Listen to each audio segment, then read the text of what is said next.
येणाऱ्या कालखंडामध्ये आपण चरित्र पाहतो आहोत की ज्याचं दिव्यत्व साकाराला आलं, आकाराला आलं, तो सगुण साकार रूपानं आकार धरून आपल्या पुढे उभा राहिला.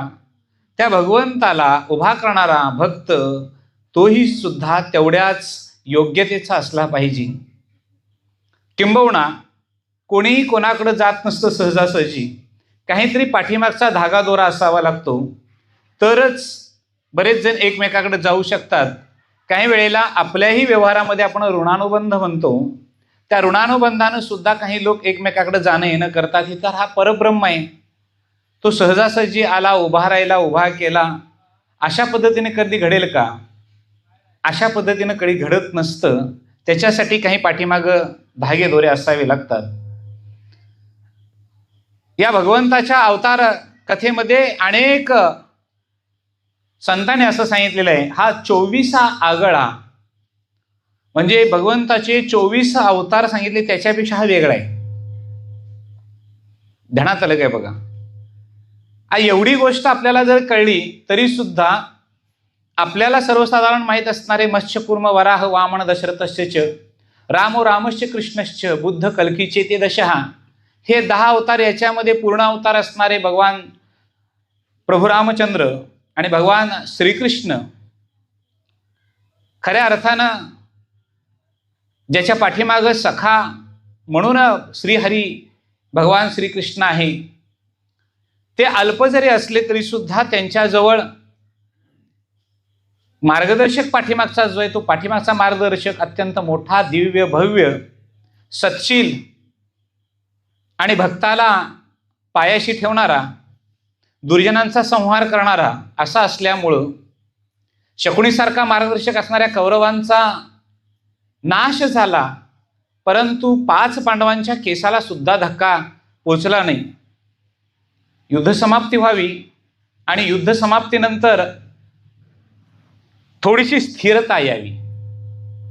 परंतु थोडीशी स्थिरता जरी आली तरी पूर्वीच्या काळी राजे लोक असायचे, राज्य असायचं. आपलं राज्य टिकवण्यासाठी, दुसरं राज्य आपल्यामध्ये मिळवण्यासाठी काही युद्ध करावं लागायचं.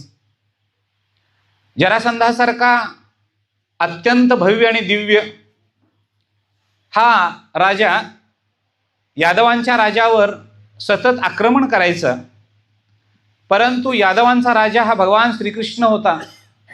जवळजवळ 17 वेळा स्वाऱ्या केल्या.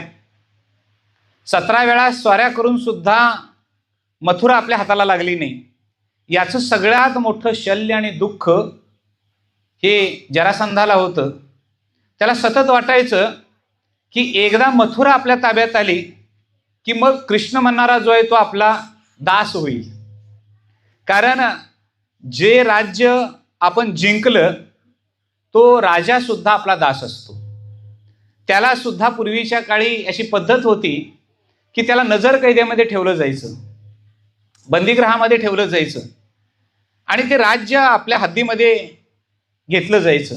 अशा पद्धतीनं त्या जरासंधानं अनेक गोष्टी केल्या, सर्व प्रकारची. म्हणजे पूर्वीच्या काळात असा नेम होता की सूर्योदयानंतर युद्ध चालू करायचं आणि सूर्यास्त झाला की युद्ध बंद करायचं. ध्यानात घ्या.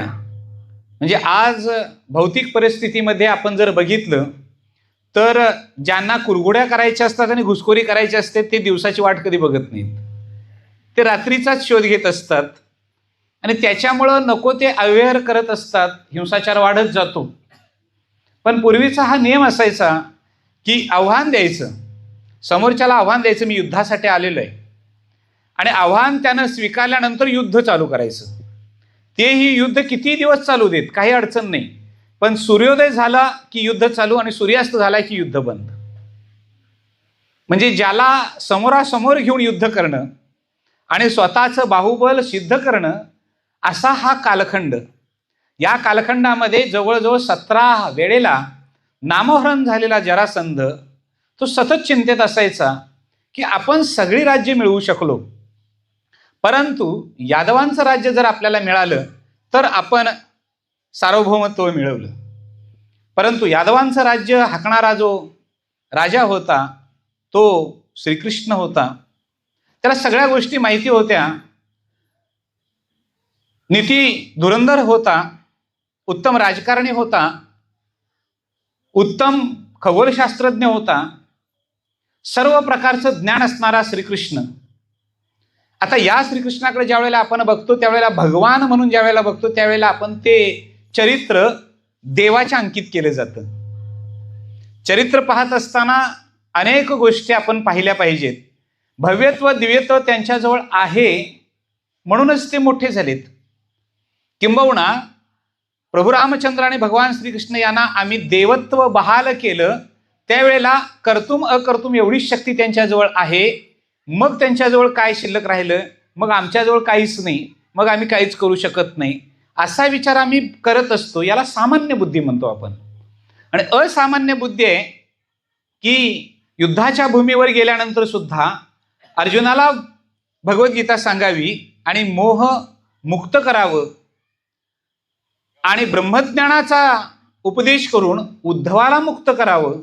या दोन गोष्टी एकाच श्रीकृष्णाने केलेल्या आहेत. याचा विचार ज्या वेळेला आपण करतो त्यावेळेला आपल्या ध्यानात येतं की एका बाजूला मोह मुक्त करून युद्ध कर म्हणणारा, याच्यापूर्वी मी होतो आता आहे हे ज्ञान मी विवस्वताला सांगितलेलं आहे, मनुला सांगितलेलं आहे, सूर्याला सांगितलेलं आहे. त्यावेळेला भगवंतालाच प्रश्न विचारतो की अर्जुन म्हणतो मी आताचा जन्म पावलेला आहे, तुझा माझ्या शेजारी पाजारी अगदी कधीतरी झालेला जन्म आहे, आणि मग तू हे ज्ञान कधी दिलेस? त्यावेळेला भगवंत म्हणतो की अर्जुना, तुला कदाचित आत्ताचा जन्म माझा वाटतो, परंतु हे ज्ञान मी पूर्वी सूर्याला दिलेलं आहे, हे ज्ञान मनुला दिलेलं आहे. आणि हे सगळं ज्यावेळेला विचारल्यानंतर मग इथं प्रश्न निर्माण होतो की एवढं सगळं ज्या भगवंताला कळत होतं त्याला जरासंधाची मनोवृत्ती कळत नव्हती का? परंतु तो काय हालचाल करत नव्हता, कारण वाट पाहणं, वाट बघणं आणि योग्य संधी साधणं हेच देवाचं खरं कर्तव्य होतं. आम्ही माणसं उतावळे असतो, वाट पाहण्याची आम्हाला सवय नाही. आमच्याकडे देवत्व काय येत नाही तर आम्ही कधी वाट पाहत नाही. समजा एखाद्याबद्दल चीड निर्माण झालेली असेल तर डोक्यामध्ये एकच असतो, तो कधी भेटतो, त्याच्यावर एकदा कधी मी आग पाकड करतो, त्याला एकदा मी कधी बोलतो, त्याला बोलून कधी मी गार करतो आणि तिथनं बाजूला होतो. एवढाच विचार डोक्यामध्ये आपल्या असतो. 17 वेळा ज्यानं मथुरेवर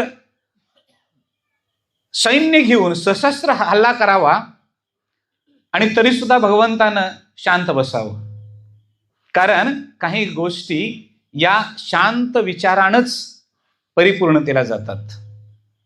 उथळ जर आपण पद्धतीने विचार करायला गेलो तर कदाचित तिथं बाहुपाश आपलं टिकणार नाहीत.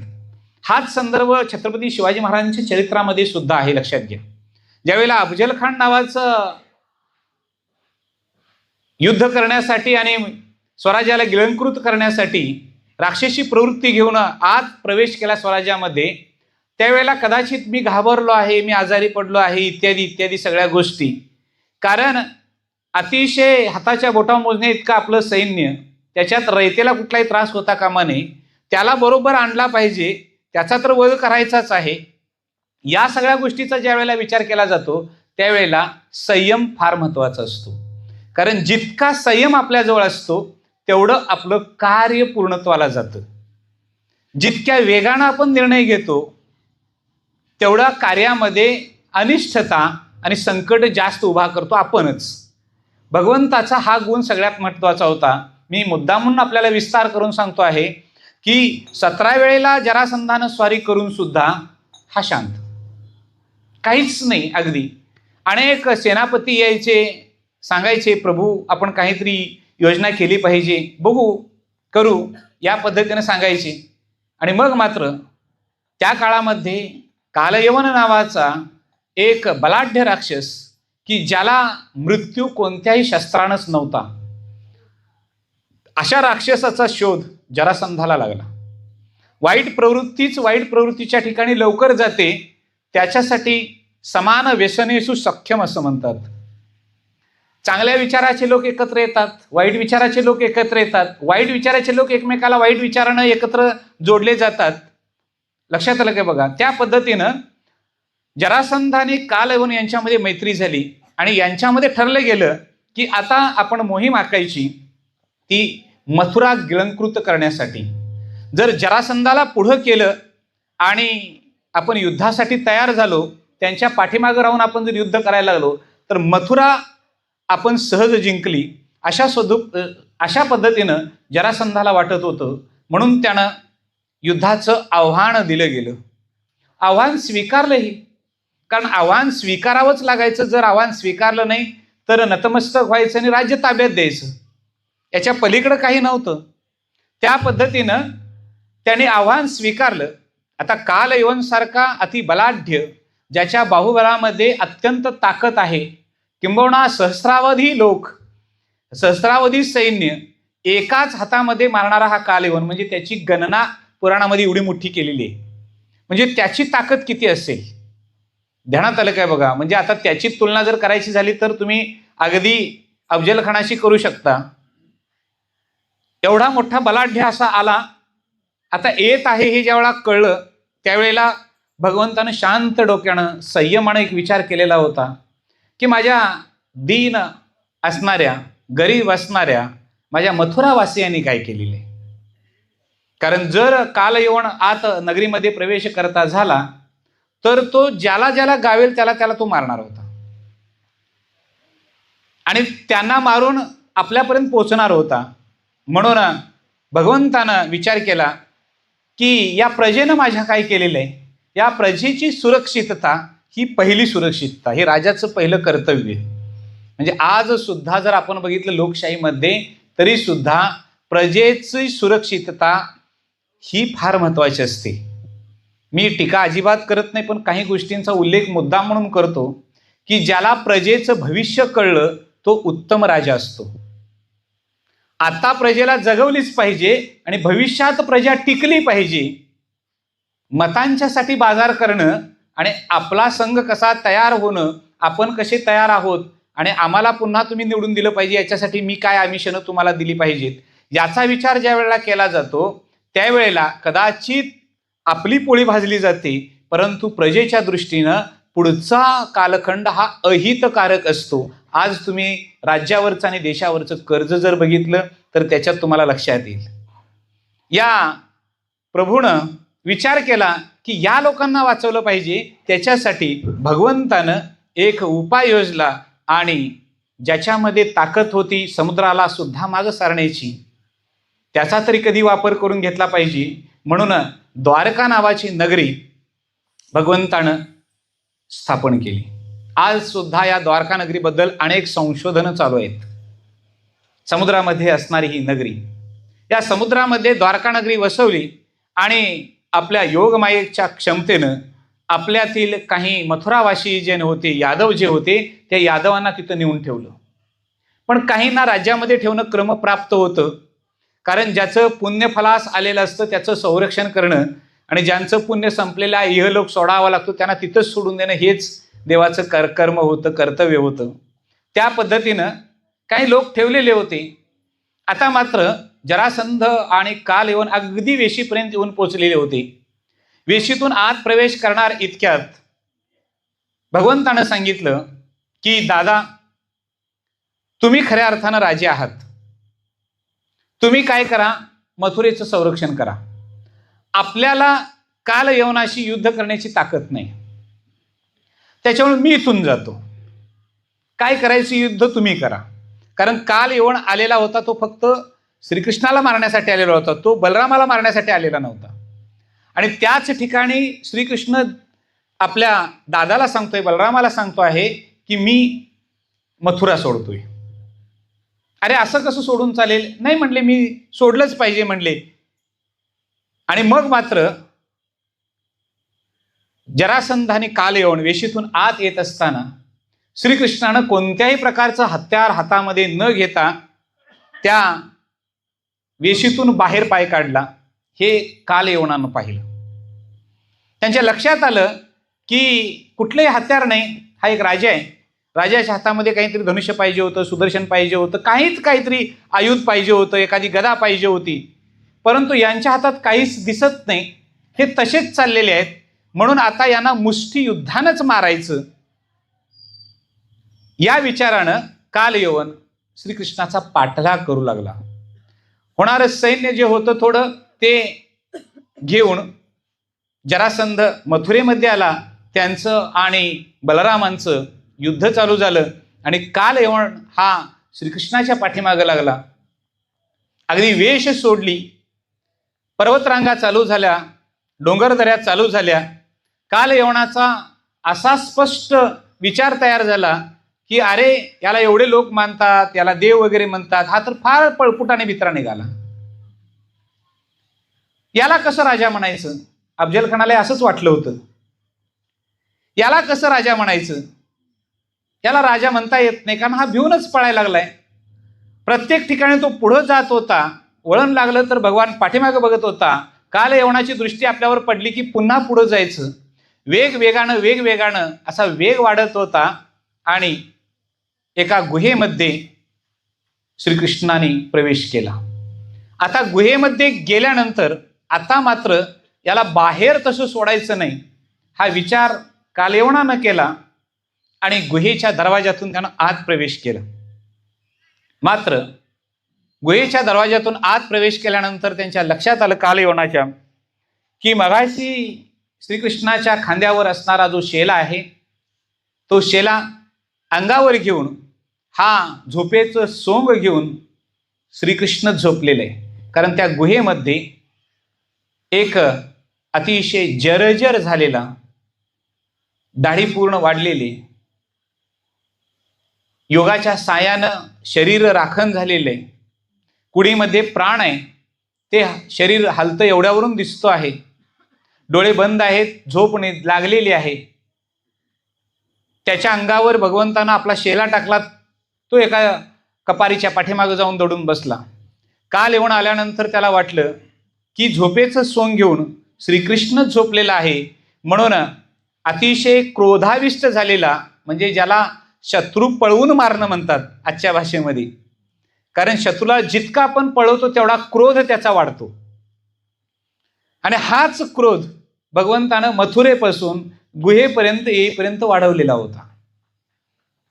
आणि हा क्रोध इतका सीमा पोचलेली होती की समोरचा फक्त दृश्य स्वरूपानं दिसणारा शेला हा श्रीकृष्णानं अंगावर घेऊन झोपलेला आहे. म्हणून तो सरळ तसाच पुढे झाला आणि जोराची लाथ त्याच्या जवळ मारली. आता जोराची लाथ बसल्याबरोबर खडबडून जागा झाला. वयोवृद्ध असणारा त्यानं समोर बघितलं. ज्या क्षणी डोळे उघडले त्याच क्षणी कालयवन हा नाश पावला, त्याची राख झाली.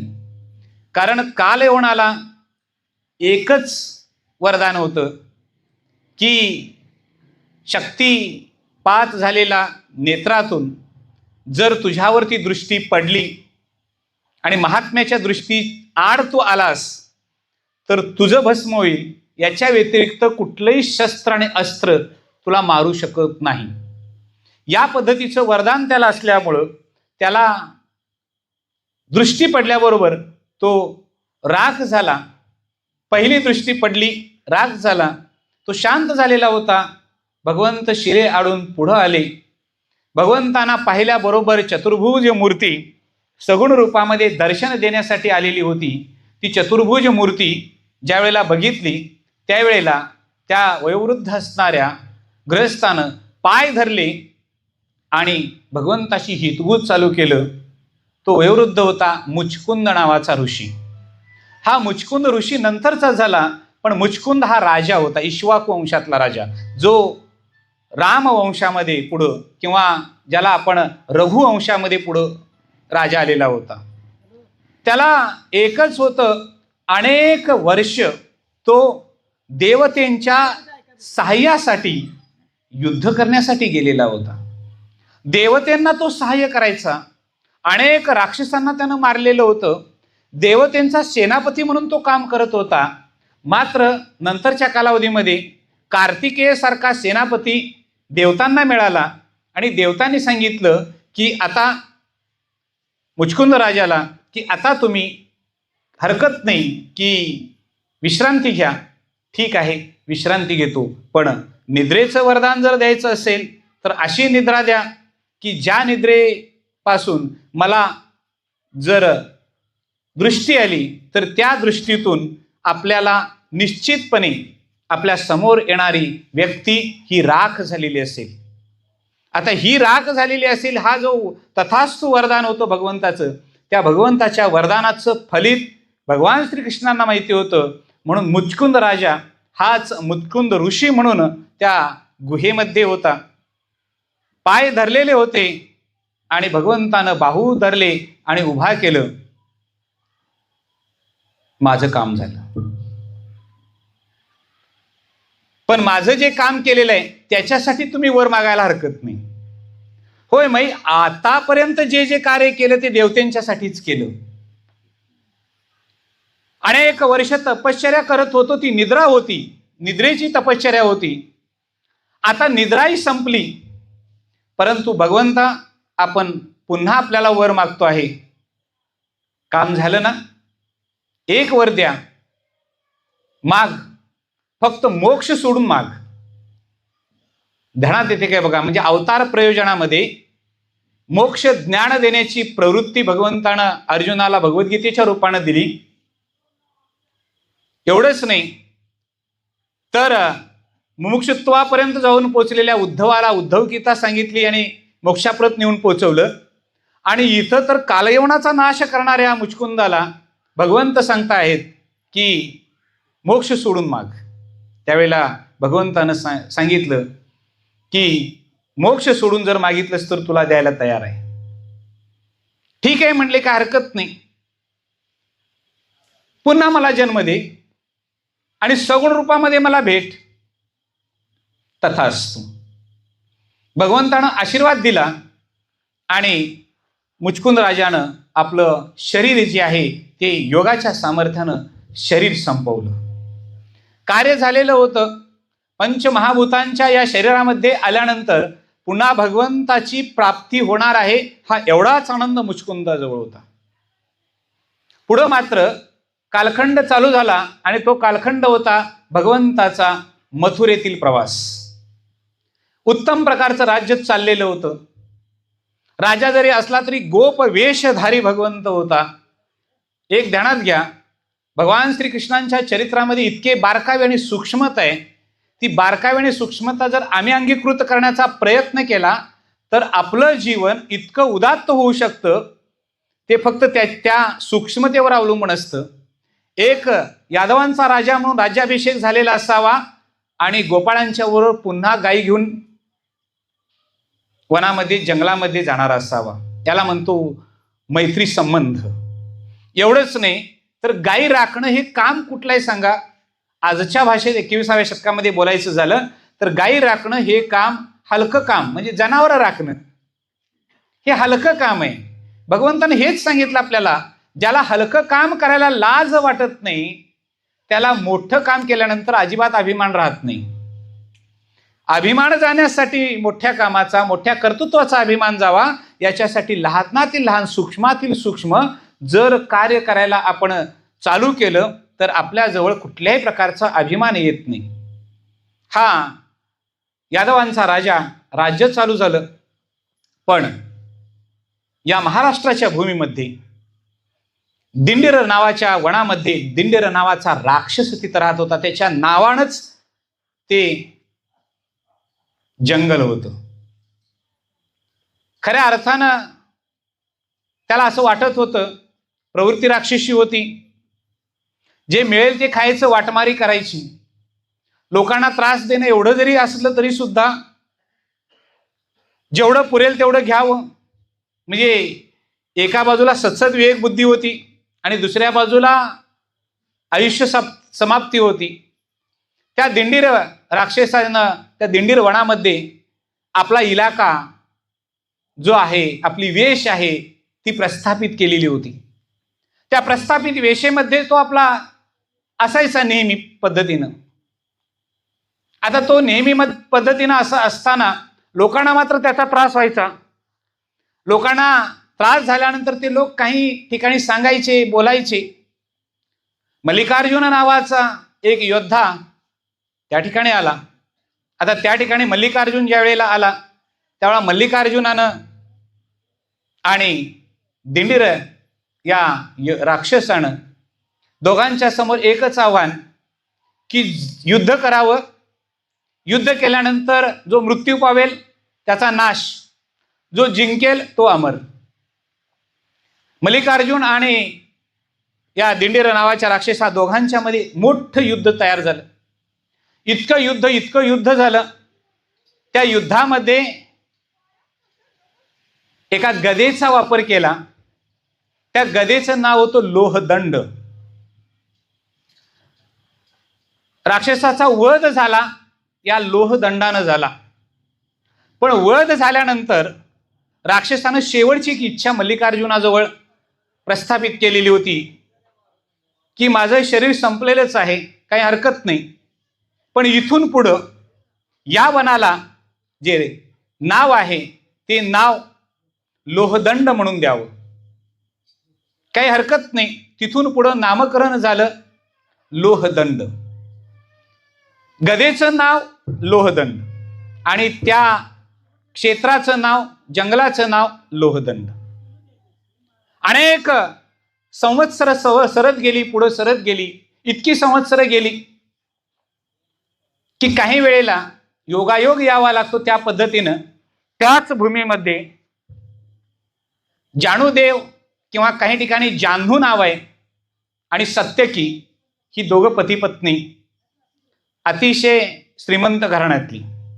आता पूर्वीची श्रीमंती ही मनाची श्रीमंती होती. आजची श्रीमंती पैशाची श्रीमंती आहे. त्यामुळं किती पैसा असला तरी माणसं गरीबच आहेत, कारण मनच मोठं नाही. दातृत्व होतं. अनेक लोक काशी क्षेत्री जायचे, ते मात्र त्या लोहदंडातून जायचे. लोहदंड हा तो मार्ग होता, त्या मार्गातून ते पुढं जायचे. आणि त्यावेळेला मात्र तो जान्हू आणि सत्यकी जे लोक येतील त्यांची सेवा करावी, त्यांना भाकर तुकडा द्यावा, त्यांची विचारपूस करावी, तहानलेला पाणी द्यावं, भुकेलेला अन्न द्यावं. या पद्धतीनं हे अत्यंत प्रामाणिक आणि प्रामाणिक सेवा करत होते. अनेक वर्ष लग्नाला झालेली होती, परंतु अनेक वर्षानं सुद्धा अपत्य प्राप्ती झालेली नव्हती. एवढीच एक त्यांच्या वैवाहिक जीवनामध्ये खंत होती. ते सतत भगवंताला म्हणायचे की भगवंता, एखादं अपत्य झालं तरी कुस उजळेल, कुळाचा उद्धार होईल. ते सतत भगवंताच्या ठिकाणी चिंतन करायचे, भगवंताला हात जोडायचे. नेमकं वय मर्यादा मध्य संपली आणि उतार वय चालू व्हायच्या वेळेलाच त्यांना एक अपत्य झालं.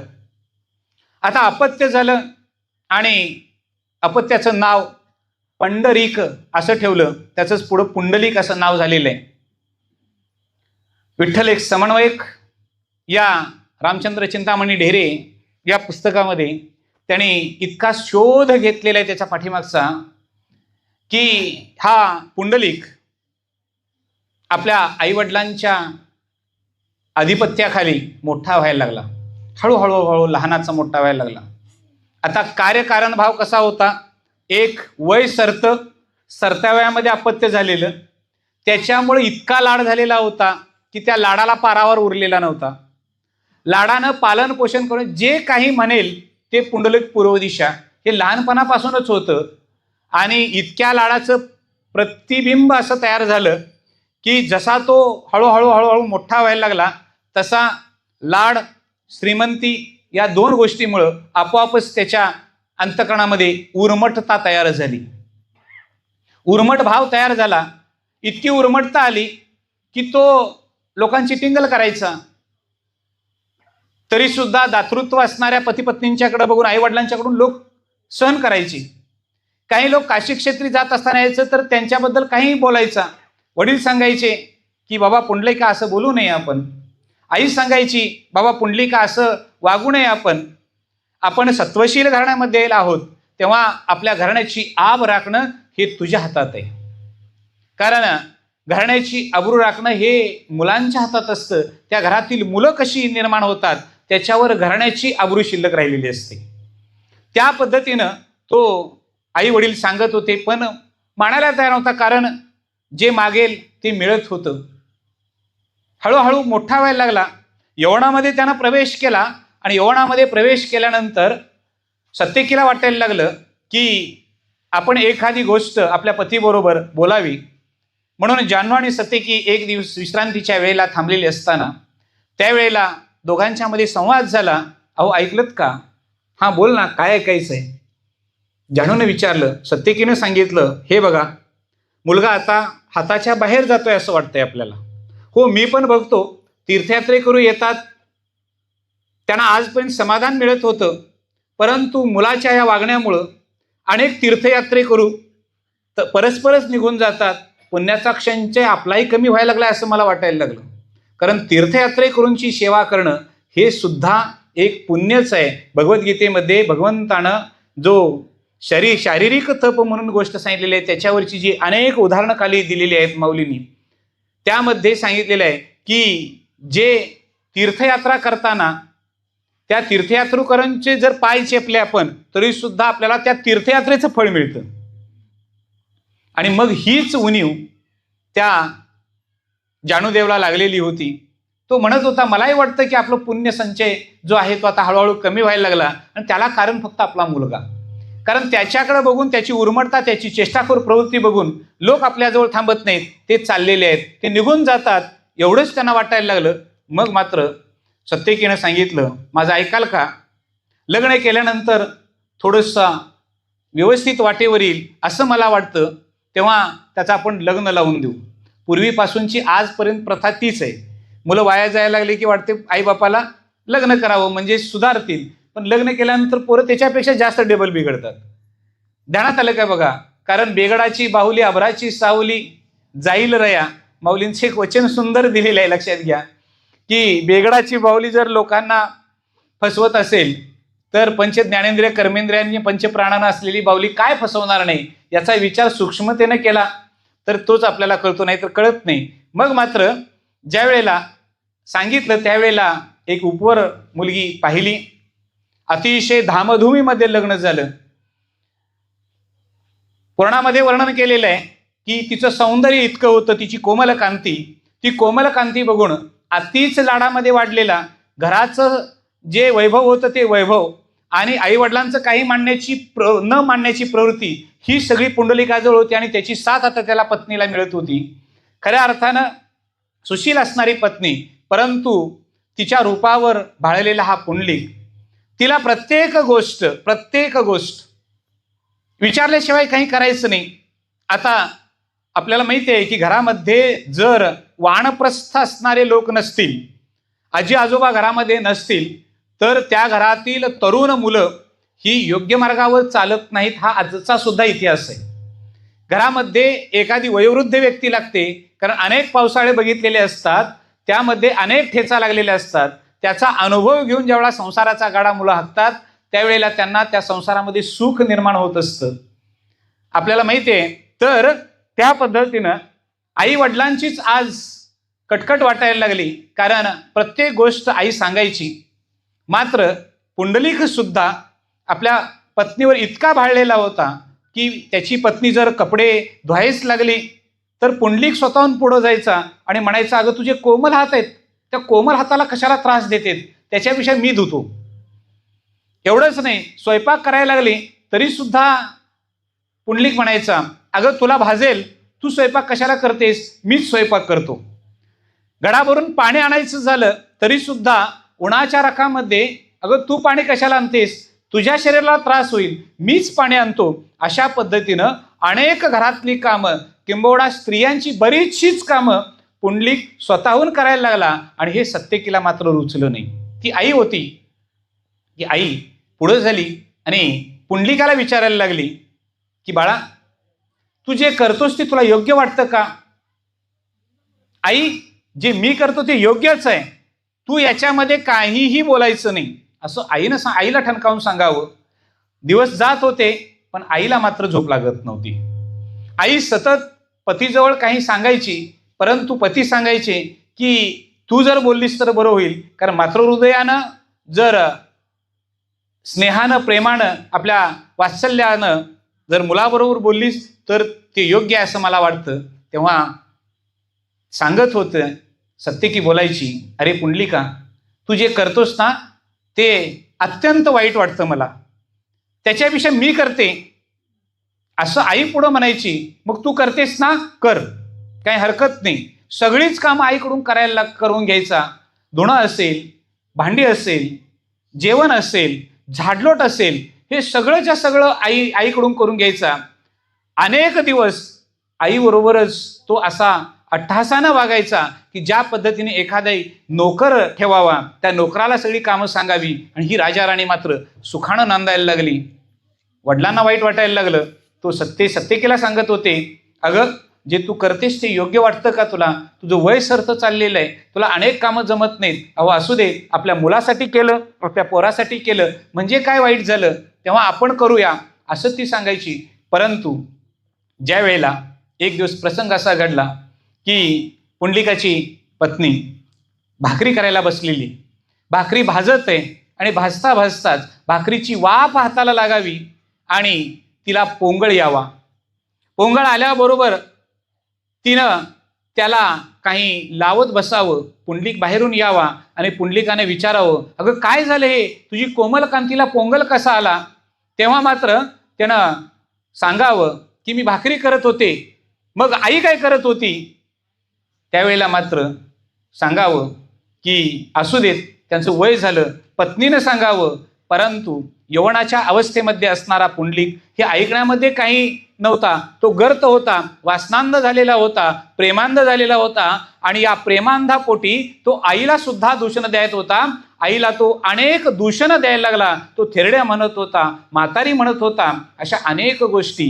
एक ध्यानात घ्या, आईला जर मुलानं असे शब्द वापरले तर त्यावेळेला आई या जगात जिवंत असून मेल्यासारखी असते. ध्यानात आलं का बघा? म्हणून चरित्र पाहत असताना आपल्याला अनेक गोष्टींचे बारकावे बघायचे असतात. आपल्या आईला मुलानं म्हातारी म्हटलेलं परवडत नाही आणि ते म्हणायचंही नसतं. परंतु आजच्या घटनेमध्ये जर तुम्ही बघितलं तर अनेक लोक आपल्या आईला म्हातारी म्हणतात, थेरडी म्हणतात, अनेक गोष्टी बोलतात. हे संस्कार आले कुठून आमच्याकडं? हे संस्कार आले लग्नानंतरची. जोपर्यंत आई आपल्याला पाहिजे होती तोपर्यंत आईला दूषणं देत नव्हती. परंतु लग्न झालं, आईची गरज भासली नाही म्हणून आपण आईबद्दल असं काहीतरी बोलायला लागलो. त्यावेळेला मात्र पुंडलिकानं सांगितलं की आई, तुला राहायचं असेल तर राहा, नाहीतर इथून निघून जा. त्यावेळेला आईवर पुंडलिकानं हात उगारायला चालू केली. त्यावेळेला बाबा बाहेर आले आणि बाबांनी सांगितलं, अरे पुंडलिका, काय करतोस? ज्या आईनं तुला आजारी पडल्यानंतर रात्रभर घेऊन मांडीवर बसली, त्या आईला तू मारण्यासाठी पुढे येतोस. त्यावेळेला बाबांना सुद्धा तो म्हणायला लागला, हे बघा, तुम्हाला इथं राहायचं असेल तर राहा, नाहीतर आत्ताच चालते वा. संसार आमचा आहे, आमचा आम्ही बघतो. अरे बाळा, या प्रत्येक घरासाठी असणाऱ्या विटेला आम्ही हातभार लावला, त्यावेळा तुझा जन्म सुद्धा नव्हता. हो, लावला असशीला, ती माझ्यावर मेहरबानी झाली नाही. आज हे घर माझं आहे, तेव्हा या घरातून चालते व्हा, त्याच्याशिवाय तुम्ही सरळ होणार नाही. अशा पद्धतीनं पुंडलिक आपल्या आईवडिलांना दूषण देत होता. पुंडलिक वरदारी विठ्ठल.